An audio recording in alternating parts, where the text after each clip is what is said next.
그때 헤롯 왕이 손을 들어 교회 중에서 몇 사람을 해하려 하여 요한의 형제 야고보를 칼로 죽이니 유대인들이 이 일을 기뻐하는 것을 보고 베드로도 잡으려 할새 때는 무교절 기간이라. 왕이 교회 다니는 사람들을 처형합니다.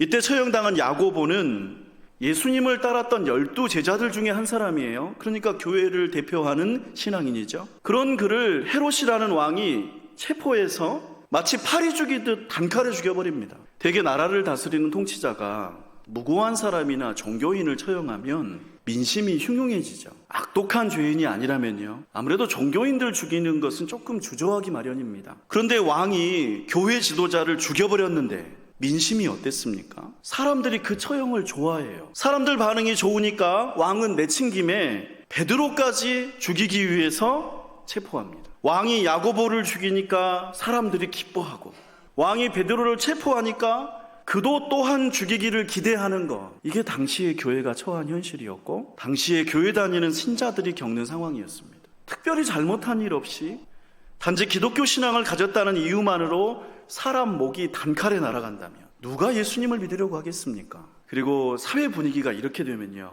신앙을 갖는다는 게 어떤 게 될까요? 만약에 우리를 둘러싼 현실이 어려워지면 우리 신앙도 약해지기 마련입니다. 그래서 오늘 말씀에서 베드로는 약해집니다. 그리고 교인들도 약해집니다. 먼저 베드로를 볼까요? 왕의 명령으로 체포를 당해서 며칠 동안 감옥에 갇힌 베드로는 이제 다음날 날이 밝으면 목이 달아납니다. 그 전날 저녁에, 그 밤에 6절을 우리 함께 읽습니다. 헤롯이 잡아내려고 하는 그 전날 밤에 베드로가 두 군인 틈에서 두 쇠사슬에 매여 누워 자는데 파수꾼들이 문 밖에서 옥을 지키더니 베드로는 잡니다.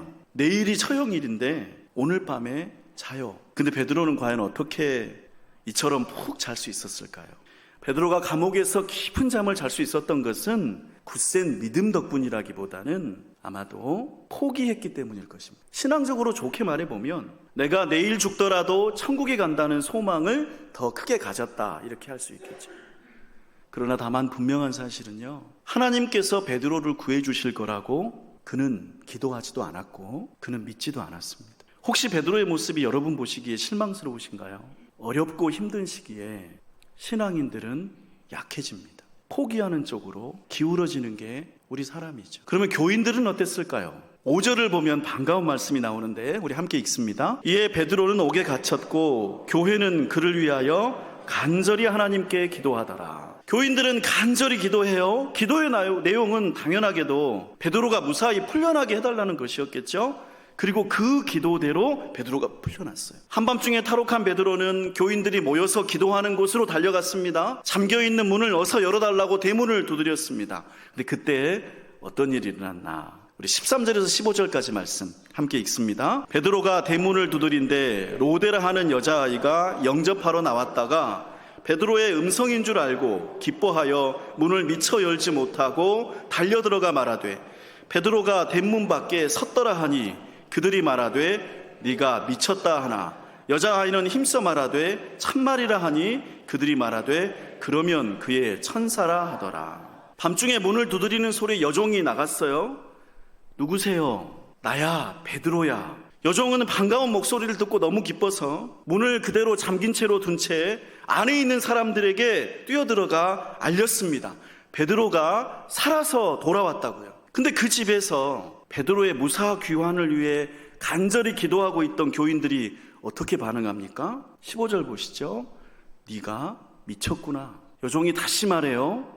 그러나 교인들은 응대하기를 그러면 네가 들은 거는 베드로의 음성이 아니라 그가 이미 죽어서 그를 담당하는 천사가 온 모양이로구나. 그 자리에 있던 교인들의 이런 반응, 어쩌면 자연스럽다고 여길 수도 있습니다.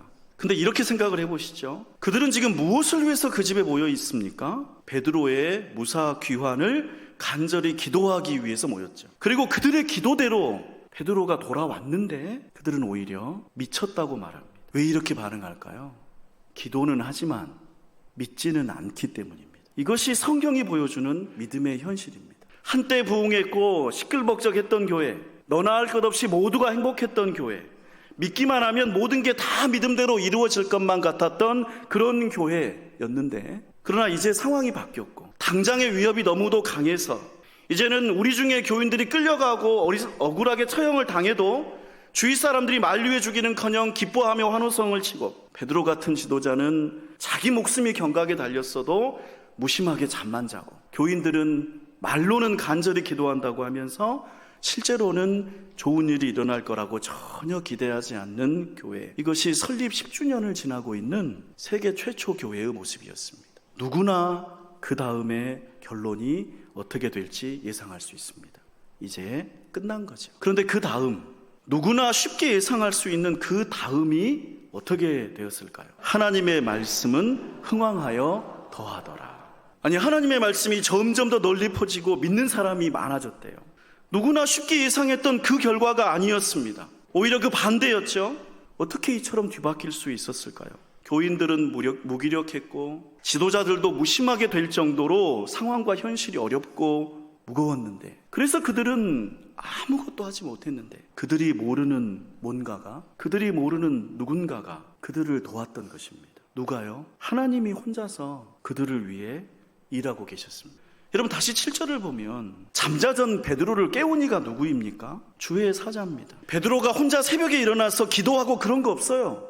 그는 그냥 잡니다. 그런데 하나님이 보내신 천사가 베드로의 옆구리를 쳐서 깨웁니다. 그 손에서 쇠사슬을 벗겨줍니다. 10절을 보면 그 앞에 가로막힌 쇠문도 스르르 자동문처럼 열어줍니다. 베드로는 탈옥을 위해 아무것도 하지 않습니다. 그는 비몽사몽 따라갈 뿐이죠. 하나님이 그의 손을 붙잡고 이끌어내신 것입니다. 교인들은 어땠습니까?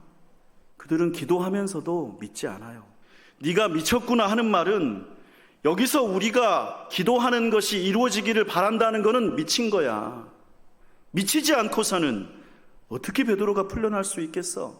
하는 그들의 속마음이죠. 그러나 그들의 불신과 무력감은 오래가지 않았습니다. 왜냐하면 16절 우리 함께 읽습니다. 베드로가 문 두드리기를 그치지 아니하니 그들이 문을 열어 베드로를 보고 놀라는지라. 그 미쳤다는 일, 베드로가 그들 눈앞에 나타나 버린 거예요. 그들은 베드로를 보고 놀랐고, 그 놀라움은 그들을 미치게 한 게 아니라 다시 믿음 위에 굳건하게 세웠을 것입니다. 또한 야고보를 죽이고 베드로를 죽이려고 했던 헤롯 왕은 어떻게 되었을까요? 23절을 제가 읽습니다. 헤롯이 영광을 하나님께로 돌리지 아니하므로 주의 사자가 곧 친히 벌레에게 먹혀 죽으니라. 죽은 것은 베드로가 아니라 헤롯 왕이었습니다. 존귀한 성도 여러분, 오늘 성경 말씀은 우리에게 무엇을 보여줍니까? 우리 모두에게는 어려운 때가 닥칩니다. 교회도 그렇고 신앙도 그렇고 개인의 인생도 그렇습니다. 과거에 아무리 좋았다고 하더라도 지금 당장 내 눈앞에 닥치는 위협과 걱정과 압력을 받을 때 우리는 누구나 약해지고 무심해지고 무너집니다. 그때 우리는 비록 우리가 아무리 좋은 신앙인이라고 하더라도 예전 같을 수 없습니다. 내가 기도해도 하나님이 들으시는 것 같지 않고 그냥 이대로 끝나버릴 것 같고 차라리 죽어서 천국 가는 게 나을 것 같다는 자포자기의 심정에 빠집니다. 그런 우리를 하나님은 너의 믿음이 왜 그 모양이냐 꾸짖지 않으십니다. 왜 그렇게 약하냐며 다그치지도 않습니다. 오늘 말씀을 보세요. 하나님은 어느 누구도 탓하지 않으십니다. 왜 그러고 자빠져 있느냐 핀잔 주지도 않으십니다. 다만 어떻게 하십니까? 우리가 너무 약해져 버렸으니까 하나님 혼자 조용히 일하십니다. 우리에게 뭘 해야 한다고 밀어붙이지 않으시고 무너져 버린 우리를 위해서 하나님이 먼저 나서서 우리의 살 길을 열어주십니다. 베드로와 교인들은 아무것도 할 수 없었고 아무것도 하지 않았는데 베드로는 다시 풀려났고요. 교인들은 다시 믿음을 회복했고요. 그들을 괴롭힌 헤롯 왕은 괴롭게 죽었습니다. 그리고 하나님의 말씀을 흥왕하여 믿는 사람이 더 많아진 거고요. 여러분, 믿음의 길이 이와 같습니다. 하나님을 믿는다는 것이 이런 것입니다. 하나님은 그를 믿는 사람들을 이끄십니다. 건져내십니다. 도우십니다. 우리의 믿음이 약할 때는 하나님이 우리보다 앞장서 가시고 우리를 붙드시는 것. 그래서 하나님은 7절 말씀과 같이 옥중에도 광채의 빛으로 우리를 찾아오셔서 우리의 옆구리를 쳐 깨우시는 것. 그것이 우리가 갖고 있는 믿음입니다. 좋을 때나 나쁠 때나 그때나 지금이나 언제나 우리를 위해 일하시며 우리의 앞길을 여시는 하나님 믿으시기를 축복합니다.